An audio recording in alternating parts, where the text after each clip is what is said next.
أهلا وسهلا بكم في سلسلة كلمة وحكاية. كلمتنا النهاردة هي الهدية. يمكن تبان كلمة بسيطة لكن جواها معاني كبيرة. الهدية مش في تمنها، في قيمتها، في حب اللي جابها، في إحساس الاهتمام، في الفرح اللي بتنشره، وفي الود اللي بتسيبه وراها. كان يوم عادي جدا، صحيت متأخرة كالعادة وعمالة أزعق في العيال عشان يلبسوا بسرعة. الشنطة هنا والشراب هناك والموبايل بيزن من ورا ظهري. كنت متوترة، تعبانة، زهقانة، وكل حاجة فوق بعضها. وأنا خارجة وبقفل باب الشقة وقعت عيني على جارتي أم كريم، ست كبيرة طيبة ودايما مبتسمة. نادت عليا بصوت هادي: صباح الخير يا رشا، خدي دي، حبيت أهديها لك النهاردة. لقيت في إيدي كيس صغير مش تقيل، لكن حسيته كأنه في حاجة غريبة. قلت لها: إيه ده؟ قالت لي حاجة بسيطة بس افتكرتك وأنا بجهزها. ما فهمتش، بس خدت الكيس ومشيت وأنا مستغربة. طول الطريق للمشوار وأنا بفكر إيه جواه وليه أنا بالذات. رجعت البيت وفتحت الكيس، لقيت جواه نوتة صغيرة جدا والغلاف مكتوب عليه: لحظات صغيرة بس بتفرق كتير.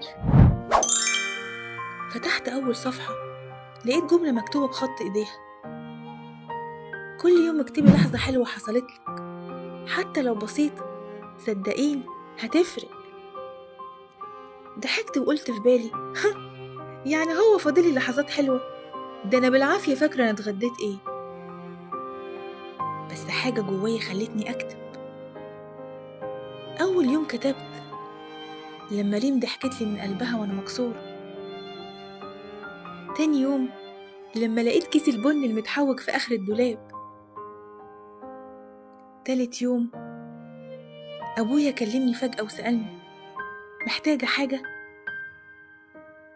ومع الوقت بقيت أدور على اللحظات دي بنفسي واستناها. بقيت ببص حواليا أكتر، ألاحظ أكتر، وابتسم أكتر. والأغرب إن الناس كمان بقى يلاحظوا ده. ويوم ورا يوم بقيت أنا اللي بهدي الناس نوتة صغيرة وبكتب جواها بخطي: دور على لحظتك هتلاقيها مستنياك. وفي يوم لقيت أم كريم قاعدة قدام باب بيتها، باين عليها التعب.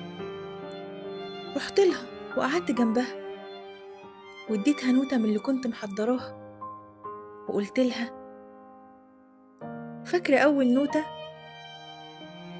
وصلت. ابتسمت وقالت لي: كنت عارفة إنك هتوصليها لحد تاني، بس ما كنتش متخيلة إنك هترجعها لي. من يومها كل ما أحس إن الدنيا مظلمة أفتح النوتة وأقرأ اللحظات دي وأقول لنفسي: لسه في حاجة حلوة جاية، حتى لو صغيرة.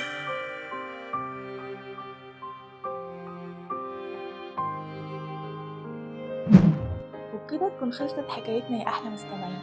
لو عجبتكم الحكاية شاركوها مع اللي بتحبوه، واعملوا لايك واشتراك وفعلوا زر الجرس علشان توصل لكم كل حكاياتنا.